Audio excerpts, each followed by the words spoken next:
Bueno, muy buenas tardes para todos. Eh, Siempre digo, hoy tenemos el lujo, hoy tenemos el lujo. Bueno, hoy tenemos un súper lujo de tener un invitado súper especial. ¿Por qué? Porque es una persona que ha estudiado ciencias de la física, que es puntillosa en la investigación de las SMs, y tenemos la suerte que al ser muy ocupado, una persona muy ocupada, nos dio hoy un tiempito para estar con nosotros y explicarnos muchísimos más. Les quiero pedir, por favor, de corazón, que lo escuchen de punta a punta porque no se van a arrepentir. Es un estudioso, no se queda con lo que le dicen y nada más de las SMs. Investiga punto a punto lo que le dicen y compara y busca porcentajes y estudia y estudia y estudia. Entonces, les pido por favor que lo escuchen porque no se van a arrepentir y van a aprender un montón. Damos la bienvenida, la hice larguísima, al licenciado Alejandro Agudo. Alejandro, bienvenido. Muchas gracias por estar.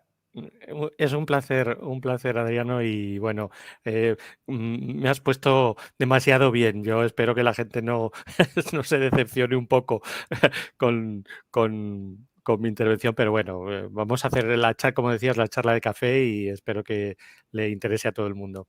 Exactamente, no se pueden decepcionar. Les cuento todo, yo, Alejandro, siempre busco casos de experiencias cercanas a la muerte y de golpe encuentro una persona, un licenciado en ciencias físicas, con la doctora Luján Comas, y digo, este señor de la ciencia va a ir con el hacha, y va a decir, no, esto no existe.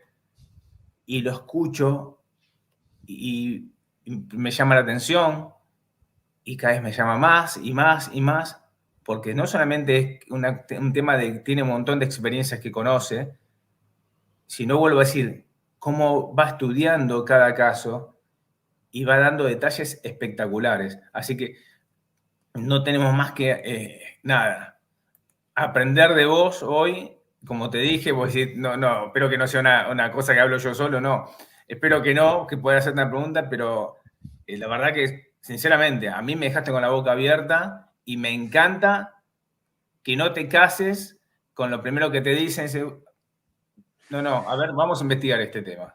Sí, es lo que te contaba. Yo, a ver, estudié efectivamente ciencias físicas, luego no me dedicaba a las ciencias físicas, dedicado a la informática, ahora ya estoy un poco prejubilado, digamos, y ahora tengo más tiempo libre y sí que me dedico más a investigar estas cosas y estos temas que me interesan mucho, ¿no?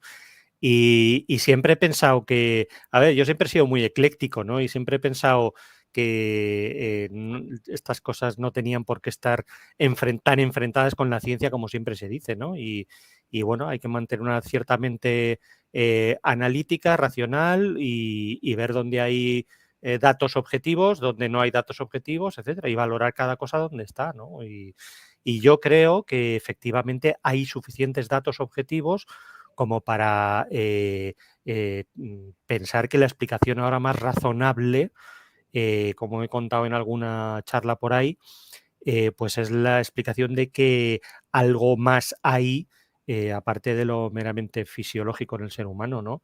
Y creo sinceramente que esa es la explicación hoy día más razonable y por tanto más científica. Si quieres, puedes discutir si esto lo podemos llamar científico al 100% o no 100%, eso sería una discusión muy epistemológica, casi filosófica, ¿no? Pero yo creo que sí, porque tenemos un poco lo científico como muy endiosado y dices, todo lo científico tenemos que ser capaces de reproducirlo, meterlo en un laboratorio, medirlo, comprobarlo, etcétera. Y si nos ponemos con esa definición de lo que es científico, nos cargamos el 40% de la ciencia actual. O sea, hay enormes áreas de la ciencia actual, por ejemplo, en la biología, hay mucha biología descriptiva, la paleontología, la cosmología, hay un montón de cosas en la ciencia actual que no se adaptan a esa definición de ciencia, que no las podemos agarrar, reproducir y medir en un laboratorio y no sé qué. No, las observamos, como dicen, como se meten con las ECMs, de forma anecdotal, dice, anda, hemos pillado uno, anda que no hay cosas de estas en la cosmología, en las ondas gravitacionales o un montón de cosas, ¿no? Las pillamos cuando podemos, sacamos nuestras conclusiones y no las podemos meter en un laboratorio. Pues esto es exactamente lo mismo. Esto lo pillamos cuando podemos, lo analizamos, lo medimos, tenemos unas escalas y sacamos unas conclusiones. O sea, esto para mí es igual de científico que lo otro, ¿no? O sea que sí se puede estudiar. Y Alejandro, ¿en qué momento, porque más allá que no te dediques 100% a la física, y te dedicaste a la tecnología, a la computación, a la informática, ¿en qué momento te interesaste por las experiencias cercanas a la muerte? ¿Cuál fue el golpe? Decís, acá algo hay. Pues fíjate, yo no me había interesado por este tema nunca. Había oído algo, ni siquiera, yo creo que ni siquiera había leído el famoso Life After Life de Raymond Moody del año 75, no lo Sí. había leído. Creo que lo había ojeado un poco y no me había llamado especialmente la atención y tal. Y fíjate, no sé por qué, yo creo que fue en el año 2012 cuando mi mujer me mandó una noticia que salió aquí en España, vamos, salió en todo el mundo, pero se hicieron aquí eco en España, del caso, que lo conocerás seguramente, del neurocirujano americano Iben Alexander, Sí, que claro. escribió un libro espectacular que se llama La prueba del cielo, ni más ni menos, ¿no? Sí, pude cruzar algunas palabras con él en un momento. Sí, qué bueno, qué bueno. Yo no le conozco personalmente, pero vamos. Pero entonces siempre me lo mandó mi mujer y dice, mira qué cosa más curiosa.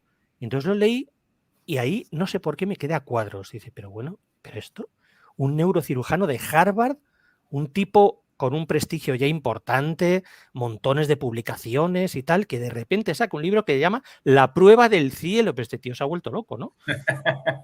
Y entonces me empecé a interesar mucho y de cómo es posible esto. Entonces me compré el libro, lo empecé a leer y ahí algo pasó dentro de mí que hizo chas. Dice, esto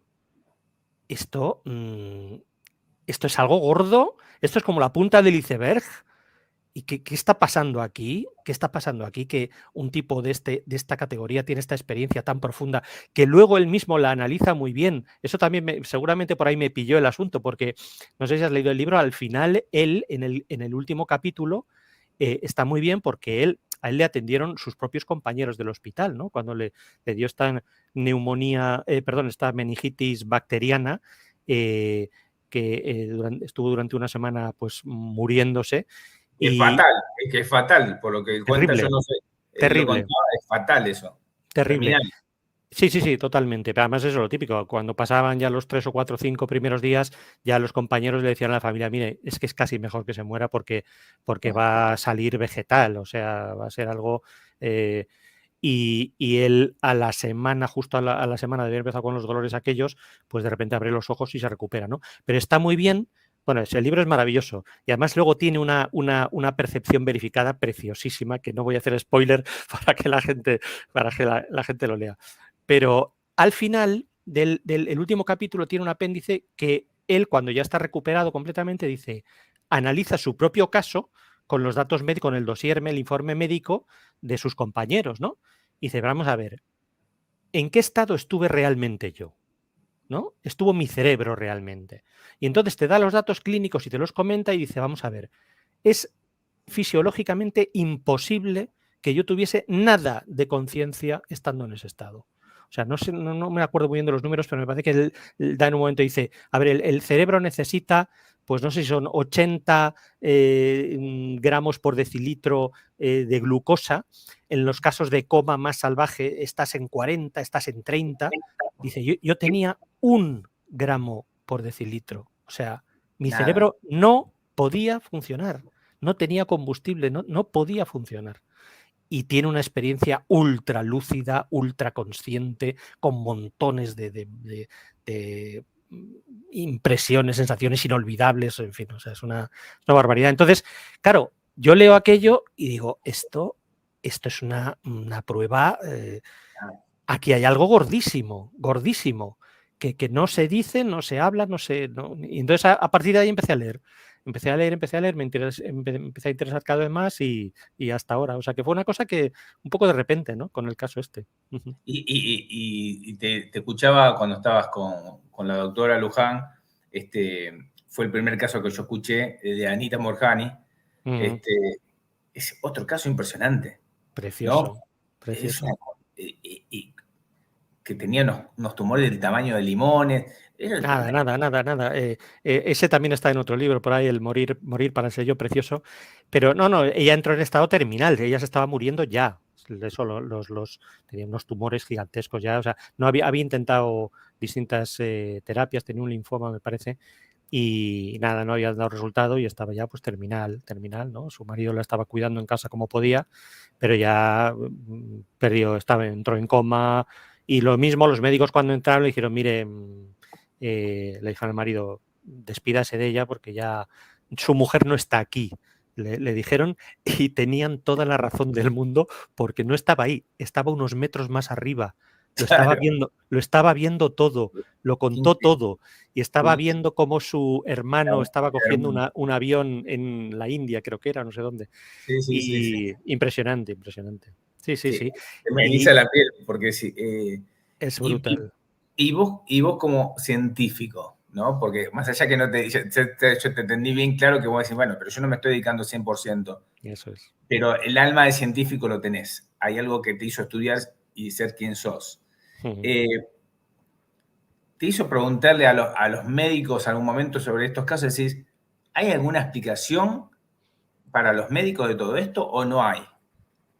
A ver, los médicos normalmente, yo me preguntaba a pocos médicos y tal, he leído muchos intentos de explicación que se han escrito en muchos sitios, ¿no?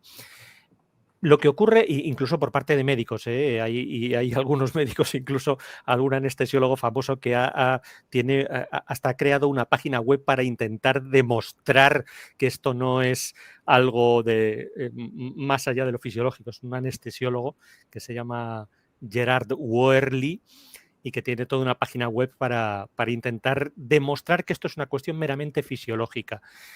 Y no lo consigue, o sea, realmente no lo consigue. Entre otras cosas, porque los médicos normalmente, los médicos más, o los científicos, no solamente hay médicos, hay psicólogos, etcétera, no toman en consideración los casos, digamos, más potentes, los casos más evidentes, ¿no? Entonces, intentan buscar alguna explicación de tipo fisiológico, cerebral, ¿vale? Para algunos de los casos que podrían tener ese tipo de explicación. Pero es que hay muchísimos casos, no uno ni dos, muchísimos casos, y bien documentados, y no solamente que alguien lo dice, sino comprobados por terceras personas, que en la que las personas que están teniendo estas experiencias han tenido percepciones verificadas, pero no ya del entorno donde estaban, sino de la sala de al lado, del edificio de al lado, de la azotea, de la ciudad que está a 2.500 kilómetros, percepciones objetivas, cosas concretas, que luego otras personas las han verificado como en un juicio y han dicho, sí, esto pasó. Realmente cuando este hombre estaba en paro cardíaco, estaba en coma, en no sé dónde, esto pasó. No sé si habéis visto el caso famoso que está contando el doctor Manuel Sanz de la enfermera. Pues es un caso que hay en España y que, efectivamente que reanimó él personalmente a esta persona, que era una enfermera de su hospital. Bueno, pues es impresionante. Está en mi canal y tal, y está también sale en la segunda edición del libro El Yo no muere, que es que yo de aquí acaba de salir la segunda edición en Amazon y es una recopilación brutal de todos estos casos. Son 128 casos. 128 verificados. Verificados por terceras personas. O sea, esto es algo inapelable. Y hay un capítulo entero dedicado a casos en los que estas percepciones están fuera de donde está la persona y verificados, ¿no? Entonces, esto no hay explicación fisiológica posible. porque las percepciones de lo típico de la sala de reanimación o de que han escuchado las conversaciones o no sé qué, pues podrían tener que a lo mejor la anestesia falló o que efectivamente durante la reanimación cardiopulmonar hay algunos casos, pocos, pero hay algunos casos de lo que llaman conciencia, como atisbos de conciencia durante la RCP, y entonces dices, puedes oír algo a lo mejor, y efectivamente esto se ha dado en algún momento, pero los que están fuera, y de cómo o los que están durante un paro cardíaco, que está monitorizado el paro cardíaco, es que eso es imposible fisiológicamente. Entonces, no hay posible explicación fisiológica para esos casos. Para otros muchos seguro que la hay. Y para otros tantos que no tienen, hay muchísimos casos de ECMs que no tienen estas percepciones objetivas verificadas, pues no hay forma de, digamos, no es que sean verdad o mentira, es que no hay forma de verificarlo. Y dices, bueno, pues o te lo crees o no te lo crees, ya está. Claro. Pero hay un montón de casos en los que sí que existen estas percepciones.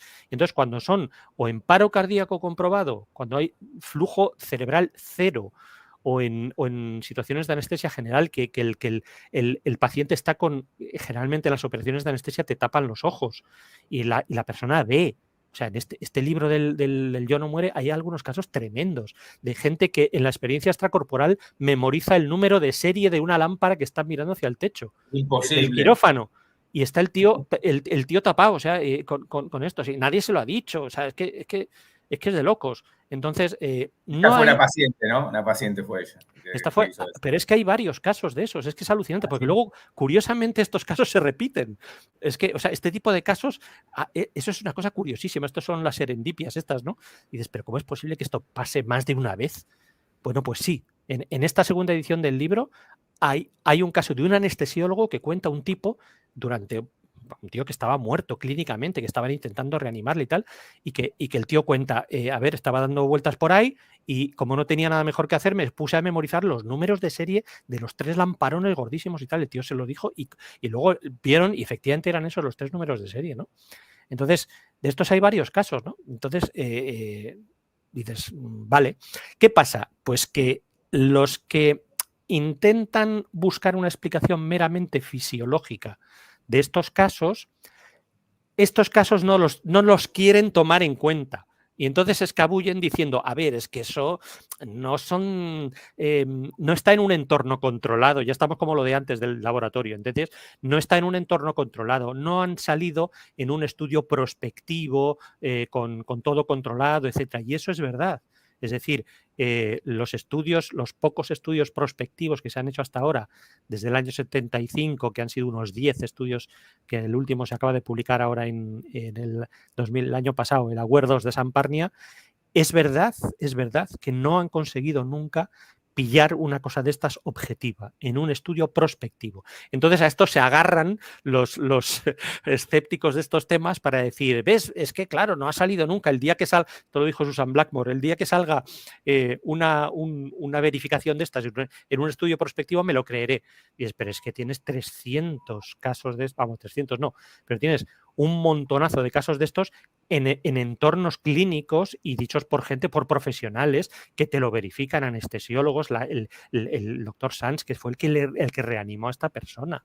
Es decir, que tiene una fiabilidad absoluta, ¿no? Aquí en nosotros, a ver, dices, no será como un laboratorio de física, vale, pero aquí nosotros, cuando una persona testifica en un juicio y te dice, sí, yo esto lo vi y vi que pasó esto y esto y esto, nos lo tomamos en serio cuando Tal la cual. cosa... Excelente, Claro, excelente lo que estás diciendo. es que podemos condenar a una persona a no sé cuántos años de cárcel por el testimonio de una persona seria que se demuestra que es verdad, que estaba ahí y tal, y ya está. ¿Que no es un laboratorio de física? No, pero pues, no sé qué es peor. O sea, nos lo tomamos muy en serio, ¿no? Y entonces una persona profesional que te dice, o a veces más de una, porque hay casos en los que hay varios que te dicen, sí, esto fue así, tal cual lo cuenta esta persona, pues a ver, es que negar esto me parece una locura.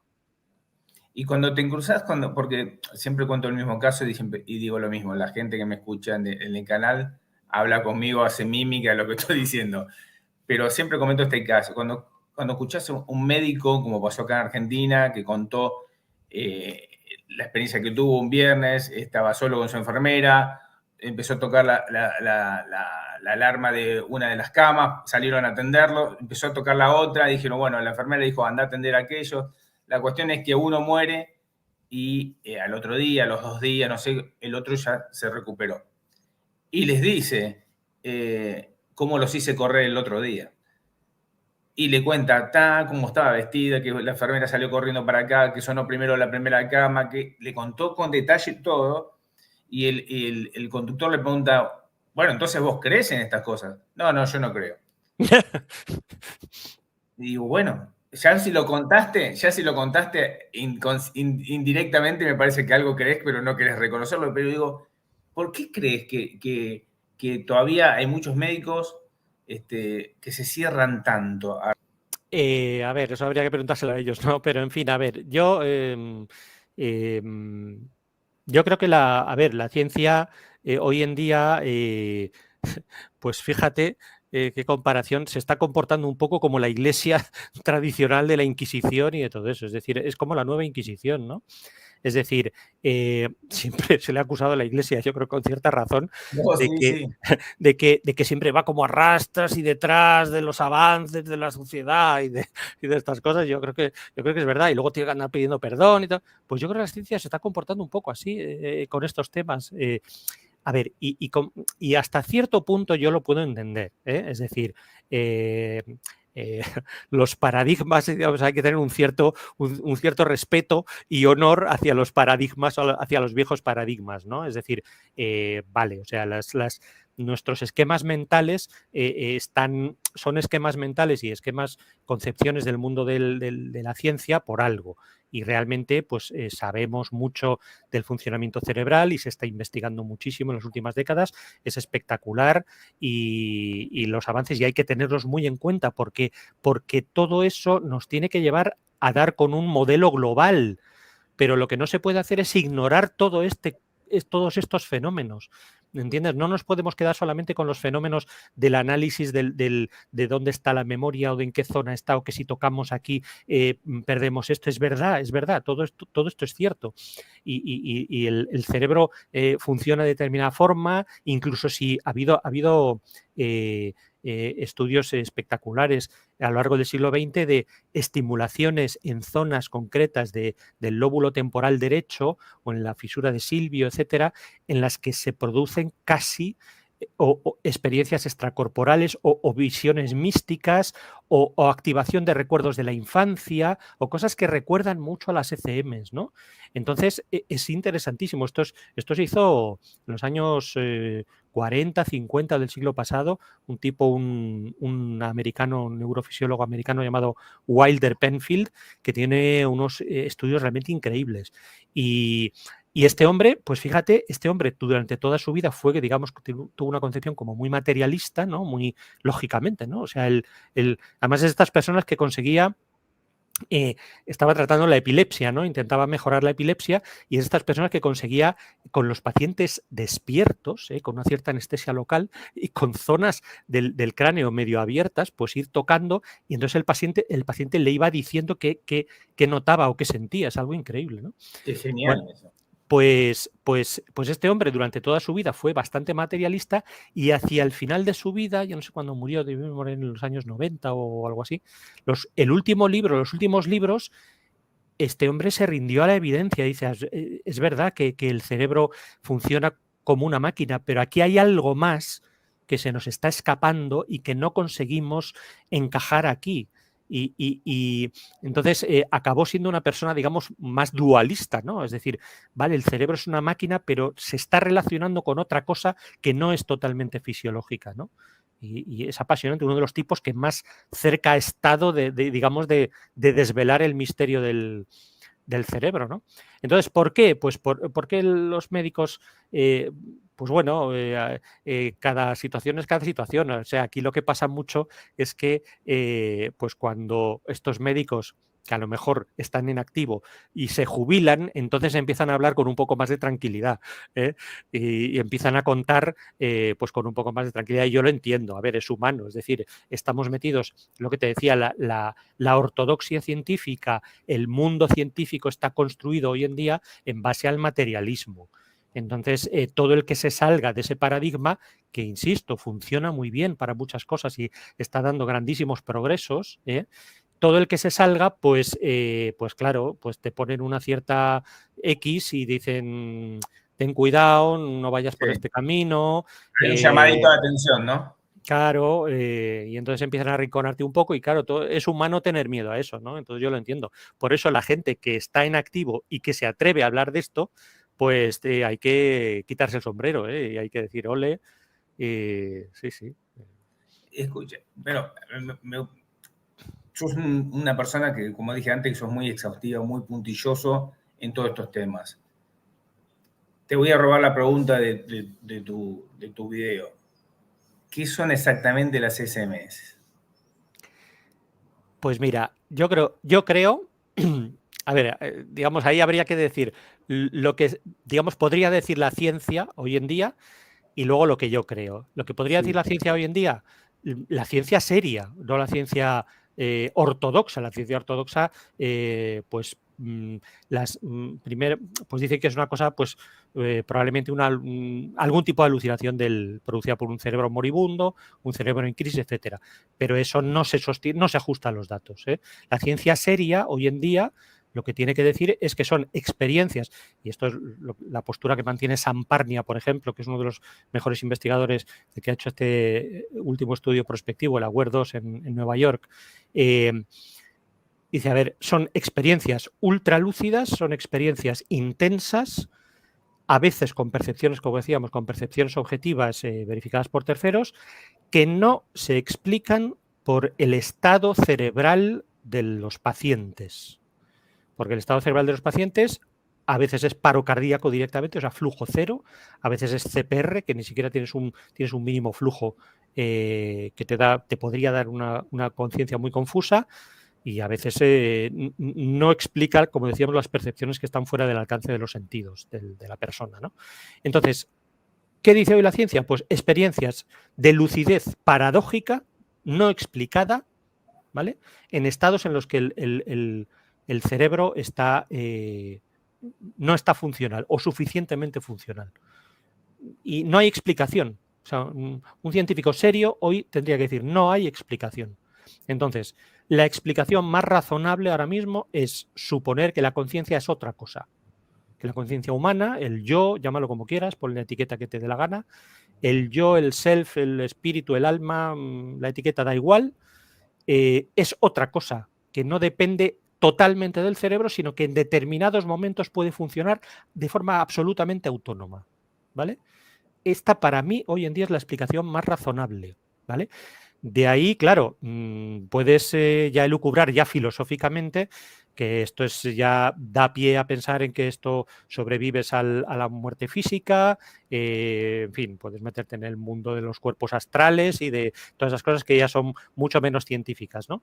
Pero científicamente, un científico serio yo creo que debería decir esto, debería llegar hasta aquí, decir, la conciencia hoy en día, el modelo más sensato y más razonable que tenemos es que es algo que está muy enganchado al cerebro durante la vigilia, durante la vida normal, pero que en última instancia es distinto y puede funcionar de forma completamente autónoma. Ya está, ¿vale? Entonces, para mí, y ya saliendo un poco para el ser humano, Alejandro Agudo, pues son la vivencia de los primeros pasos del proceso de morir que tendremos todos, ¿no? Entonces, porque esto además encaja luego con otras experiencias, pues como son las de, por ejemplo, las de tu canal, o son, por ejemplo, la terapia regresiva, o son, por ejemplo, la lucidez terminal, que es otro de estos fenómenos que Eso es son... lo que, perdón, eso es lo que llaman, porque el otro día hablé con Lola Aparicio, encuentro de muerte compartida, lo llama ella. ¿A eso te referís? No, no, no, no, no, no. Las encuentros de muerte compartida son las experiencias, las personas que están acompañando a un moribundo y que, digamos, como que se ven arrastradas o incluidas en el proceso de morir de esta persona. Entonces, esto, Raymond Moody también sacó un libro de este tipo de experiencias de muerte compartida, donde la persona que está acompañando participa de este estado inicial y ve esa luz, ve ese túnel, ve a al moribundo cómo se va yendo, las personas que le vienen a recibir, digamos, a llevar, ven cómo se va y entonces él vuelve a su estado, ¿no? Estas experiencias también ocurren de vez en cuando y además lo importante de estas experiencias es que la persona, cuando te buscan explicaciones de que las ECMs son debidas a que el cerebro está moribundo, dices, este señor que estaba al lado estaba perfectamente, ¿eh? Claro. O sea, no tiene ni hipoxia, no tiene fármacos, no tiene nada. Y ha visto Claro. lo mismo que ha visto el otro, ¿eh? O sea que... Claro. No, estas son las experiencias de muerte compartida, no. Yo me refiero a la lucidez terminal. La lucidez terminal es esta mejoría cognitiva que tienen algunos moribundos, es un porcentaje bajo, un 6% calculan, una cosa así, algunos moribundos pues pocas horas antes de morir o el día antes de morir o pocos días antes de morir. Pues en España se ha hablado de la mejoría de la muerte, etcétera, pero hay algunos casos de esta lucidez terminal que son clínicamente imposibles. Por ejemplo, en demencias muy avanzadas, en demencias que llevan muchos años, Alzheimer muy avanzado, etcétera, que ya se conoce muy bien que el proceso degenerativo fisiológico del cerebro es irreversible. Es decir, Claro. no es que pueda tener una mejoría, no, es que no tiene mejoría. Y estando con el cerebro destrozado, porque está destrozado, de repente este señor, el día antes de morir, horas antes de morir, se sienta en la cama, habla con todo el mundo, perfectamente lúcido, se despide de todo el mundo, se agradece y tal. Los familiares, sin creérselo, Así como yo. a cuadros, exacto, a cuadros, llorando, agradeciendo, agradeciendo, agradeciendo, agradeciendo, agradeciendo, y dice, bueno, ya estoy muy cansado, dejarme dormir, plaf, se tumba y se muere. Esto es clínicamente inexplicable. Inexplicable. Y esto, sobre todo en determinadas patologías, el Alzheimer avanzado, algunos tipos de demencias, algunos tipos de tumores cerebrales que ya se sabe que son irreversibles, etcétera, ¿no? Entonces, este es otro fenómeno que encaja totalmente con esta, digamos, cosmovisión o esta idea de que la conciencia, el yo, el espíritu, lo que sea, el yo de la persona, no está ligada al final al cerebro, sino que digamos que se puede solapar, entrar y salir, digamos, ¿no? En el cuerpo, en el cerebro, ¿no? Entonces, incluso en un cerebro que está tan dañadísimo como esos, ¿no?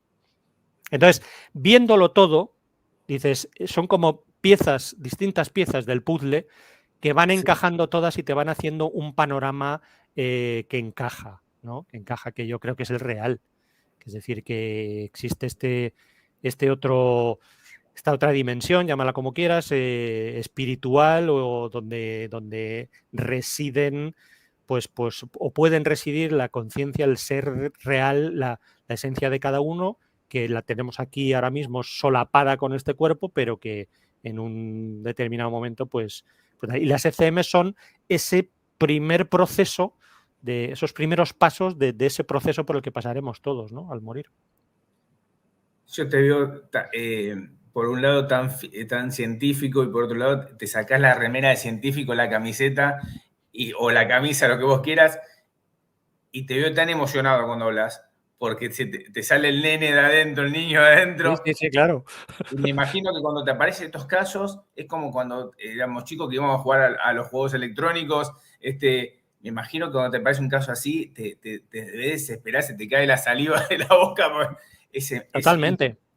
Totalmente. Estos casos tan potentes y con estas percepciones verificadas tan irrebatibles, no son muy numerosos. Es decir, los casos de las ECMs más habituales no suelen tener estas detalles de percepciones verificadas, ¿no? Entonces son casos, bueno, pues que, como digo, que el que no sea verificable no significa que sea verdad o que sea mentira. En cuanto hablas con una persona que ha tenido una ECM, sabes que es verdad. O sea, Claro. yo, vamos, de todas las personas con las que he hablado, que ya son unas cuantas, ha habido una persona que me ha dado una sensación un poco rara. Y fíjate que yo creo que es verdad todo lo que me contó, ¿eh? Pero yo creo que era por la forma de hablar, o la forma de expresarse, o por detalles así, ¿eh? Pero el resto, vamos, nada, gente totalmente normal, gente que no busca ni protagonismo ni nada. Es más, se lo ha callado durante toda su vida y Claro. bueno, y tiene muchas reticencias y tal, ¿no? Pero les Sí, sí. ves que tienen algo dentro súper potente, ¿no? Y ya lo habréis visto, ¿no? Y que la gente se emociona. Bueno, esto es otra cosa espectacular, el tema de cómo, a mí eso me fascina, es uno de los temas de este mundo de las ECMs que me fascina, cómo demonios se guarda esto en la memoria, que es algo que hasta los detractores de las ECMs han reconocido.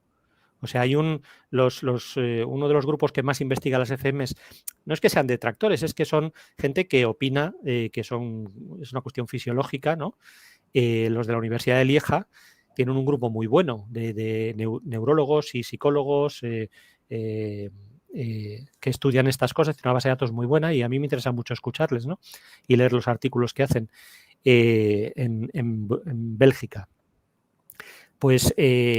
Pues estos hicieron un estudio, porque ellos mismos, claro, si eres un científico serio, te rindes ante la evidencia de esto, ¿no? Dices, a ver, esto es algo, aunque yo le intente dar una explicación racional, es algo extraordinario, es algo extrañísimo. Y entonces ellos, uno de los estudios más interesantes que hicieron fue comparar los recuerdos con cuestionarios de estándar de tipos de recuerdos, de memorias, etcétera, recuerdos biográficos de su vida, de la vida de las personas, de los pacientes que habían pasado por un ECM, los recuerdos más intensos de tu vida. Pues cuando tuviste tu primer hijo, o cuando te casaste, o cuando murió tu padre, o tal. Esos recuerdos, pues analizarlos con un cuestionario estándar y compararlo con tu recuerdo de tu ECM.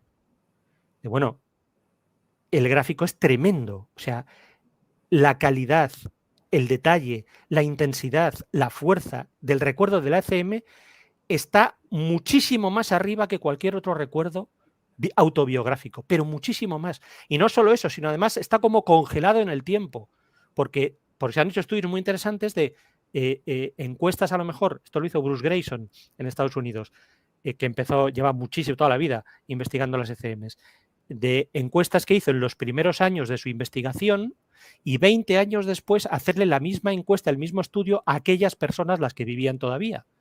Y le cuentan exactamente lo mismo, con los mismos detalles, de la misma forma. Esto no pasa con ningún tipo de recuerdo. Esto no pasa como el típico chiste de los pescadores que dice que cada año que lo cuentas el pez es Es más más grande. grande. Pues no, pues aquí no. El pez es exactamente igual, con los mismos detalles, con una masa de detalles gigantescos, etc. Esto es algo sorprendente. O sea, y es más sorprendente incluso porque en el momento de producirse la ECM, el cerebro está o apagado o sin riego o en coma o tal, está en un estado en el que no debería poder generar recuerdos ni memorias. ¿Cómo se guardan esos recuerdos? ¿Dónde se guardan? Para que se queden de esa forma tan salvaje, que es que cuando luego entrevistas a una persona que tiene una ECM, se te echan a llorar. Y han pasado Sí, 20 años. Y han sí, pasado 20 años. ¿Pero cómo es sí, posible esto? se emociona muy fuerte. A mí me pasó con Juanma Martínez Patiño, no sé si vos hablaste con él. Sí. No he hablado con él, pero le conozco. Sí, sí, sí. Bueno, Sí, sí, sí, sí. se emocionó.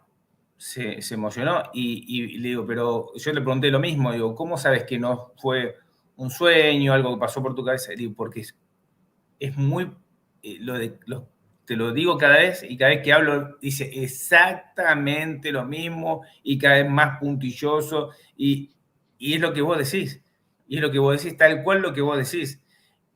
Eh, A mí me gustaría, porque te escuché con la doctora y te escucho y vuelvo a decir, me apasiona cómo te apasionas. Me apasiona cómo te apasiona. Te juro que te mueves y yo me muevo por dentro con vos. Me cuentes alguna historia, no, alguna experiencia. Entre ellas, quiero que le cuentes a la gente esta que este señor, no me acuerdo si era un médico que lo habían abierto y lo dejaron y ya se fueron todos y estaba remangando, fumando un cigarrillo. Contame, capaz que estoy diciendo algo que no va, perdón, agregué algo a la historia, pero... No, es esto, es esto. Ese es un caso, es uno de los casos más potentes que hay, efectivamente. Este está es el caso del doctor Lloyd Rudy, que está por ahí, lo podéis buscar, yo lo tengo también en mi canal. De hecho, fue el primer vídeo que subí al canal hace ya unos cuantos años, que le pedí permiso pues fíjate, contacté con el otro médico que le entrevistó, que es un dentista, Mike Milligan. Contacté con él, le pedí permiso y me dijo, sí, sí, adelante. Y luego me dio muchas las gracias por haberle pedido permiso. Y dice, porque esto no lo hace nadie. Ahora en internet todo el mundo coge los vídeos, los copia, los pone. Ya, yo tengo la fea costumbre de pedir permiso a todo el mundo. Pero bueno. Educación se llama. Sí, sí. Y entonces, bueno, me dio permiso y tal, y yo le puse los subtítulos, ¿no? Y ahí lo cuenta el doctor Lloyd Rudy, que ya murió, pero es espectacular, sí, sí, pues el doctor Lloyd Rudy, este es un cirujano cardíaco, ya murió y tal, y es un tipo, lo cuenta de maravilla, muy, muy simpático. Y bueno, pues es que estaba en un congreso de dentistas, le invitaron unos dentistas, pero el tema de las infecciones bucales y las afecciones cardíacas como resultado de las infecciones bucales, etcétera. Y entonces, en uno de los intermedios, pues debió hablar de esto y este hombre le entrevistó. Cuéntenos que ha tenido usted algún caso de alguna experiencia cercana a la muerte, y entonces lo contó. Y este fue pues un caso que tuvo de una persona pues que estaban tenían que cambiarle una válvula, pero fue de emergencia porque se calcificó y tenían que, de repente debió entrar en parada cardíaca, le trajeron, le hicieron la operación, un cirujano asistente y él, y bueno, la operación acabó más o menos bien, pero al intentar recuperarle y volver a reanimarle y todo eso, no pudieron. Entonces no podían, lo intentaron todo, medicinas, el bypass, en fin, 1000 cosas, y al final ya se dieron por vencidos y digo, mira, se acabó, lo siento, no podemos y tal. Le declararon muerto, le declararon fallecido y bueno, pues nada, empezaron a recoger aquello todo. Estaba ultra monitorizado, claro, es decir, tenía una sonda, una probe de estos en el esófago para monitorizar el corazón continuamente, electroencefalogramas, en fin, tenían de todo, pero dejaron los aparatos como funcionando, ¿no? Entonces le cerraron, no le cerraron muy concienzudamente porque tenían que hacerle luego una autopsia para ver, porque toda persona que muere en una operación hay que hacerle una autopsia enseguida y tal. Entonces le cerraron un poco y bueno, pues nada, llamaron a la gente de limpieza, empezaron a recoger todo aquello, ellos se fueron, el anestesista se fue a tomar un sándwich y ellos se quitaron, se lavaron y se quedaron, digamos, en la puerta del quirófano, pues hablando, los dos cirujanos, el Lloyd Rudy y el otro cirujano asistente que se llama, porque este no ha muerto, se llama Amado Cataneo, un italiano. Y hablando a ver si podían haber hecho algo más y seguían mirando allí y seguían mirando los monitores que se habían quedado ahí encendidos, ¿no? El corazón estaba allí ya parado y el electroencefalograma soltando papel todavía ahí en el suelo y seguían hablando y dice, pasaron como unos 20 o 25 minutos de monitorización, y entonces a los 20 o 25 minutos de repente empiezan a ver como pip, pip, sin que nadie hiciese nada, estaban recogiéndolo todo. Y se quedan así mirando. Dice, al principio, alguna vez hemos visto esto, que de repente el corazón hace como un último estertor, una cosa así como y tal, y enseguida se para y todo eso. Pero no, este siguió, y siguió, y siguió, y siguió, y de repente empieza a tener un pulso y tal, y entonces empiezan a gritar todos, a llamar a los anestesistas, a llamar a todo el mundo adentro, corriendo, entraron, empezaron a abrirlo otra vez, y al final el tío se recuperó. sea, increíblemente se recuperó. Bueno, pues, bueno, por supuesto, se recuperó. Quiere decir que fue a la UCI, estaba totalmente inconsciente, en coma, por supuesto. Fue a la UCI no sé cuántos días y al final de la UCI se recuperó y el tío no tuvo daño neurológico, cosa inconcebible, porque 20-25 minutos es imposible. Pero bueno, que este es otro dato, esta es otra rama de investigación. Dices, estas cosas, ¿cómo son posibles? Porque es que muchas veces están asociadas a las propias ECMs. Es decir, la gente que tiene una ECM tiene unas recuperaciones, en algunas ocasiones, completamente increíbles. Esto es un tema que cierro paréntesis y es otro de esos capítulos que está en el libro este de El yo no muere, que hay un capítulo entero dedicado a curaciones milagrosas, o inexplicables médicamente, ¿no? Pues este es un caso. ¿Por qué? ¿Por qué este hombre se recupera? Bueno, total, que cuando el hombre se recupera en la UCI van a verle y dicen, bueno, ¿qué tal está usted? Y ven que está perfectamente, que no tiene daño neurológico, y dice, sí, sí, pero es que además es que lo vi todo desde arriba, les vi a ustedes ahí en esa puerta, los dos en mangas de camisa con los brazos cruzados hablando, no sé qué, vi que el anestesista estaba entrando, entró corriendo con un sándwich y tal, y vi que en el monitor dice el paciente que no sabía lo que era, en esa pantalla de televisión había una cadena de post-its de colores y tal. Y efectivamente eso era una historia que tenía el médico con una enfermera que cada llamada que tenía durante la operación le iba poniendo el número al que le tenía que llamar. No tendrían móviles de estos smartphones de ahora o lo que fuese. Cosa que evidentemente no podía haber visto este hombre al entrar porque no había llamadas. Eran llamadas que se producían por esto, ¿no? Es decir, 3 o 4 cosas concretas totalmente y objetivas que no hay otra forma, no hay otra explicación posible que este hombre, estando absolutamente muerto y monitorizado, o sea, riego cero. Eso no es que tengas un mínimo riego de la CPR, no, riego cero. Cero. Durante 20 minutos está viendo todo lo que está ocurriendo. Entonces, esto o lo aceptas como hecho o no lo aceptas como hecho. Pero si lo aceptas como hecho y no hay ninguna forma, nada para dudar, sobre todo porque es que hay un montón de casos parecidos a este, tenemos que buscar una explicación razonable a esto. No podemos seguir agarrándonos a que esto es una cuestión del cerebro. No. Esto no puede ser. No puede ser. Perdón que te piso porque es para preguntar y preguntar y preguntar y preguntar y enfermarte hasta que me cortes así. se cortó la transmisión. Pero digo, vos que estás con gente tan importante, porque vamos a decirlo, estás con gente de primer nivel, rodeado de gente de primer nivel, así como vos sos de primer nivel. Bueno, no tanto. Pero sí, bueno. No, sí, es verdad. Sépalo. Este canal tiene la suerte de tener gente top 10, es así. Pero estás con gente también de tu nivel. ¿Están cerca de encontrar alguna respuesta a esto o estamos muy lejos? Porque o lo supera la emoción de lo que pasó a un doctor. Cuando vos los ves y charlas, ¿no? En el mano a mano, el cafecito, relajado, tranquilo, estamos charlando. ¿Lo supera esta situación? Yo creo que sí. Yo creo que lo supera. Sí. Lo que pasa es que yo también creo que las cosas van cambiando poquito a poco.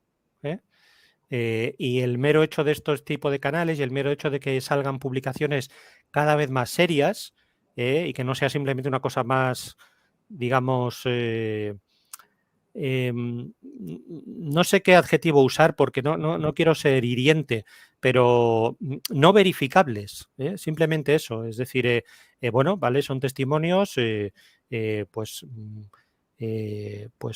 pero que haya testimonios cada vez más verificables y cada vez más publicaciones en el mundo científico, en el mundo académico, que intentan avanzar por estos temas. Yo creo que todo esto va abriendo poquito a poquito. Es verdad que es una cosa muy lenta, pero poquito a poquito, ¿no? Digamos, el scope. Todavía estamos lejos.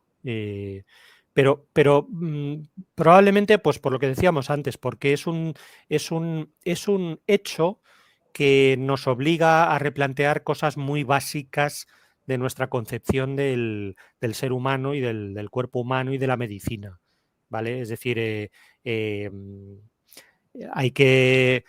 nos estamos dando cuenta de que alguno de los pilares importantes del edificio de la medicina tiene alguna grieta gorda, ¿no? Entonces, eso no le hace gracia a nadie. Y entonces, claro, decirle a un neurólogo y decirle a un psiquiatra o a médicos de este estilo que la conciencia no es lo que le han enseñado y lo que ha estado aprendiendo durante toda su vida, pues claro, yo comprendo, también les comprendo, ¿no? Que cueste, digamos, coger el timón y girar un poquito hacia otro lado, ¿no? Es un barco muy grande el que hay que mover. Pero la evidencia cada vez se va acumulando más, ¿no? Y ahí lo que hay que esperar es que los científicos en activo de hoy sean lo suficientemente honestos como para reconocerlo, como para decir, bueno, no lo sé, no sé lo que es esto, pero sé lo que no es y lo que no puede ser. Y sé que no puede ser algo del cerebro, ¿no? Y efectivamente tenemos que a lo mejor tenemos que empezar a asumir que se nos está escapando algo muy grande y que la conciencia... Pero así es como avanza la ciencia. Realmente la ciencia ha avanzado así siempre. Es decir, estos son los famosos cambios de paradigma que cuando un paradigma está muy bien establecido durante mucho tiempo, muchos siglos, de repente llega una observación que pone en tela de juicio alguna de las bases del paradigma y todo el mundo se echa las manos a la cabeza. Pero cuando la observación está bien hecha, es persistente, como es este caso de las ECMs o de cualquier otro caso de estos, y se mantiene, entonces la propia comunidad científica, si es honesta, que yo creo que en general sí que lo es, pues acaba rehaciendo y reescribiendo y reexaminando el paradigma. Y así es como ha avanzado la ciencia realmente en grandes cambios de paradigma. O sea, todo el tema de la física cuántica o todo el tema de la relatividad y todas esas cosas, así es como se giró y costó mucho al principio también, ¿eh? Es decir, y es normal que cueste por eso, porque los paradigmas normalmente funcionan muy bien y han funcionado muy bien, ¿no? Y siguen funcionando muy bien. Pero hay que tener la honestidad como para decir, a ver, aquí hay que cambiar algo importante. Y no, pero aparte, ¿no crees que le hace bien a la gente también? Claro. Porque sentir, yo pongo mi caso porque es así. Cuando fue lo de mi papá era un ser impresionante, impresionante, magnífico. Entonces, obviamente no te la vas a sufrir igual, por supuesto que sí, digo, pero cuando ves y escuchás a la gente lo que cuenta hoy, lo hubiese sufrido a la pérdida de mi papá, sí, lo hubiese sufrido, pero hubiese sido distinto el camino del sufrimiento. Porque escuchar las cosas que dicen, lo que vivieron, lo que hay del otro lado, y como decís vos, Alejandro, esta gente no les interesa, la mayoría no están vendiendo ni un libro, no les interesa a veces ni que se sepa el nombre, no me nombres, yo te cuento mi experiencia, contala a la vez que quiera, pero no me nombres. Hay un montón de gente así. Entonces, tiene más valor todavía. Sí. Entonces le digo, acá hay algo que está frenando, incluso a la ciencia. Y yo soy católico, ¿eh? Yo soy católico, no dejo de ser católico, porque la gente me dice, pero vos le pegás a la religión, me mandan unos barcitos hermosos cuando termino los videos, unas dedicatorias. Se ve que conocen a mi mamá, a mi papá y un montón de gente. No, yo no estoy en contra de la religión. Yo creo que la religión hace muy bien a mucha gente y es importante la religión. Pero creo que muchas cosas también te frena mentalmente. Y creo, y esto lo digo porque ha pasado acá en Argentina, con ciertos casos, están metidos, no importa la religión, metido en un hospital, apoyan mucho económicamente, y alguna vez hablaron algo y los han callado al segundo y no se habló nunca más, no esa persona. Ese tema no se habló en ningún canal más de televisión. Ni en radio se acabó. Parece que no existió nunca ese tema. Digo, ¿no pensás también que hay tema también religioso que también le pone un pie en la cabeza a la medicina, a la ciencia o algo indirectamente? Hay gente, pero esto es la gente que volvemos a lo mismo, que no le entra en los esquemas, en sus esquemas sean los que sean científicos, sean religiosos, sean lo que sean, ¿no? Entonces, igual que decimos que los científicos tienen que tener la honestidad suficiente como para admitir esto, pues cualquier otra persona de la religión que sea también debe mirar los hechos y los datos, ¿no? Y luego, bueno, pues tendrás que intentar encajarlo en tu religión o en tu tal, ¿no? Pero lo que no se puede es poner la bota encima de los datos y de los hechos concretos, ¿no? Eh, eso es anticientífico y antihumano, es decir, mira la realidad, ¿no? O sea, para saber el mundo en el que estás, mira la realidad, mira lo que está pasando. Y luego, no sé, intenta... Yo he entrevistado a gente, una persona muy católica, que tuvo una experiencia de estas y le preguntaba y decir, bueno, ¿y esto cómo lo encajas tú en tu cosmovisión y tal? Y bueno, el hombre tenía pues su encaje, un profesor de filosofía, ¿eh? Decía, bueno, pues esto es, yo creo que es el juicio previo que no sé si decía San Pablo, no sé, como el juicio previo que tenemos todos antes de morir, en espera del juicio final de no sé qué. Vale, pues muy bien. Bueno, pues yo no sé, pero bueno, el caso es que él decía, él lo ha vivido en primera persona, ¿no? Y bueno, pues lo encajaba de alguna forma en su religión. Lo que no puedes hacer es ignorarlo y mirar para otro, esto que decías tú, poner la bota encima y decir que no se hable de esto, pero que no se hable de esto, bueno, pues nada, pues si no se habla de esto, pues al final tendrás que hablar de esto, porque esto es algo que se impone y esto es algo que no puedes parar porque es un hecho objetivo y que se repite tercamente, pues cada vez más los sistemas de reanimación cardiopulmonar son cada vez mejores y hay cada vez más casos de estos y entonces es como la realidad se impone, ¿no? Entonces, si lo quieres tapar, pues al final te acabarás enfrentando con eso más tarde o más temprano, ¿no? Cuando ya todo el mundo esté pues muy, muy hecho a esto, ¿no? Y esto que decías tú de la importancia humana, de que la esperanza que puede dar esta cosmovisión o esta tal, pues es así, es así. Esto efectivamente a un científico, a un académico, pues no le vale como prueba, ¿no?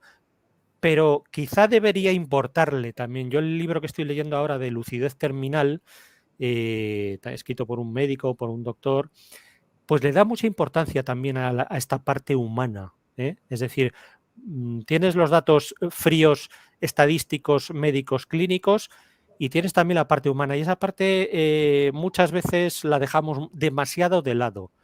Y no sé, es decir, deberíamos ser capaces de cuantificarla de alguna forma también, ¿eh? Es decir, el impacto que tiene esto vital, y de hecho está, de hecho se hace esto, el famoso estudio de Van Lommel del año 2001 publicado en The Lancet, Van Lommel fue el cardiólogo, pero tenía 3 psicólogos haciendo el estudio también, y estos 3 psicólogos hicieron un estudio longitudinal de la gente que había pasado una ECM a los 2 años y a los 8 años a ver qué les había pasado con sus vidas.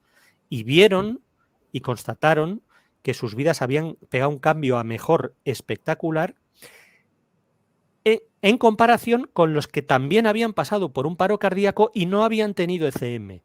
Es decir, que no es simplemente que has tenido un momento crítico de tu vida, no. Es que si, como hayas tenido una ECM, es que tu visión del mundo se ha dado la vuelta como un calcetín, ¿eh? Esto es lo que sacaron estos, ¿no? O sea que también es importante, digamos, el impacto humano y evidentemente esto te cambia la concepción de la vida, O sea, y no solamente, y no hay que pasar por una ECM para esto, ¿no? Yo que no he pasado por una ECM, pues a mí también me influye. A mí también me influye muchísimo, me ha influido muchísimo. O sea, yo no soy la misma persona que antes del 2012, cuando me enfrenté con el caso de Ben Alexander, ¿no? No, tal cual, tal cual. A mí me pasa lo mismo. O sea, yo después de escuchar gente y quedarme charlando después de la entrevista, le perdí el miedo incluso a la muerte.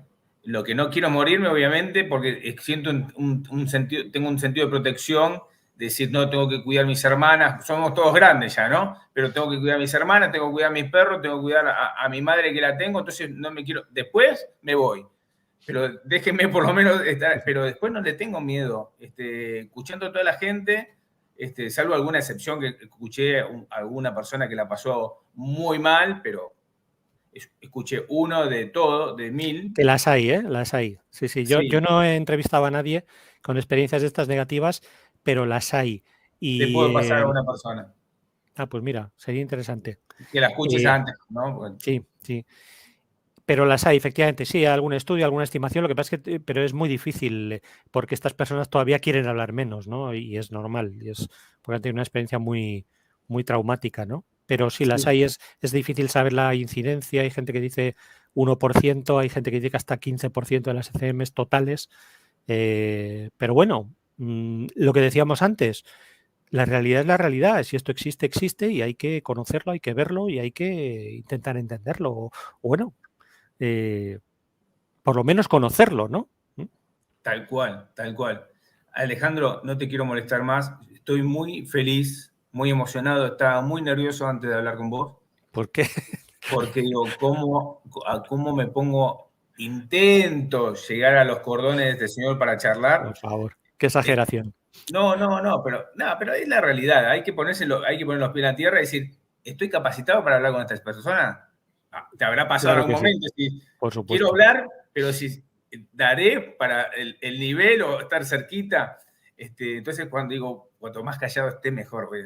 Pensé, Ah, no, para este, nada. de verdad que levantaste el canal, el nivel.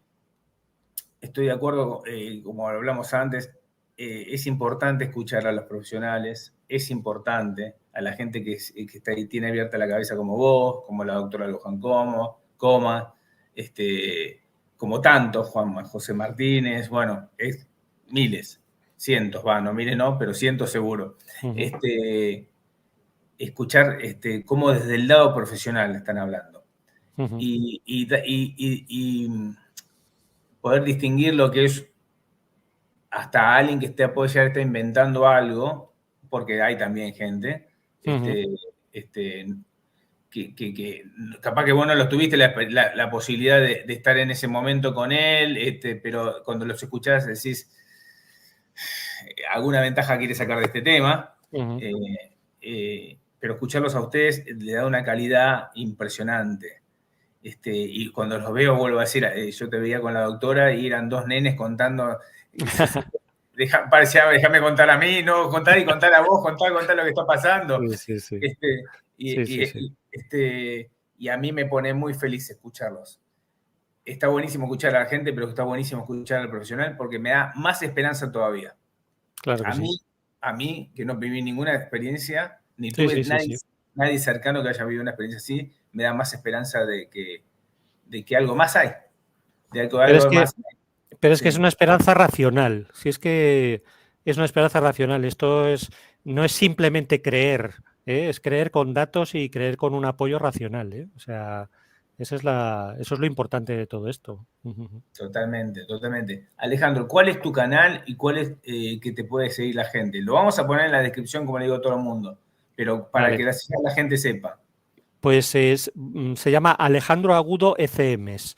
Luego, si quieres, te paso el Sí, claro. link y ya está. Yo Bueno, lo pego pues ahí está. para ahí. Alejandro Agudo ECMs. Y ya está. No, yo no tengo muchísimos vídeos, no tengo. Hay otros No, canales que son mucho más productivos. Hace poco he puesto un vídeo de presentación del canal donde explico un poquito cómo es. Yo no saco dinero con el canal y bueno, ahí lo explico si alguien entonces, bueno, digamos lo mío saco vídeos muy, muy poquito a poco, pero bueno, los que saco sí que intento hacerlos con cuidado y que, sobre todo, que intenten ir aportando reflexiones concretas, como esto que decíamos de los recuerdos o los estados clínicos, etcétera, ¿no? Que vayan aportando y divulgando bien, ¿no? no, totalmente, no, totalmente. Es un canal súper serio y les aconsejo que se queden y vean. video por video, porque es totalmente distinto a todos. Y es súper interesante. Al principio decís, te puedes estar un poco confundido porque entras en tantos detalles que la cabeza de uno a veces no está preparada, pero cuando te relajás y empezás a escuchar, decís, che, qué buena la nota que hizo con esta persona, la charla, o el video que hablas, como hablamos antes de empezar este video, de las experiencias cercanas a la muerte, que Sí, son esta es exactamente. esta es una charla un poco más densa, sí. Pero claro, pero hay que relajarse, dedicarse esa hora a escuchar ese video porque es interesante cómo desplumás y sacás y decís, esto porcentaje y esto es así y esto es allá. Pues, por favor, no dejen de ver el canal de Alejandro porque es impresionante, no se van a arrepentir. Y les pido a todos, primero agradecerles a todos porque estuvieron y están viendo este video, que aconsejen ver este canal y el canal de Alejandro, porque esto tiene que hacerse conocer cada vez más y más y más y abrir la mente de la gente. Sí, sí, así Y, es. y se suscriban a ambos canales. Uh-huh. No se van a ir sin suscribirse, por favor. Uh-huh. Alejandro, muchas gracias, en serio. Estoy muy feliz de haberte tenido, en serio. Gracias a ti, Tengamos la chance de que estés de vuelta. Ha sido un placer y me lo he pasado muy bien también. Muchas gracias a ti. Bueno, muchísimas gracias y muchísimas gracias a todos por estar.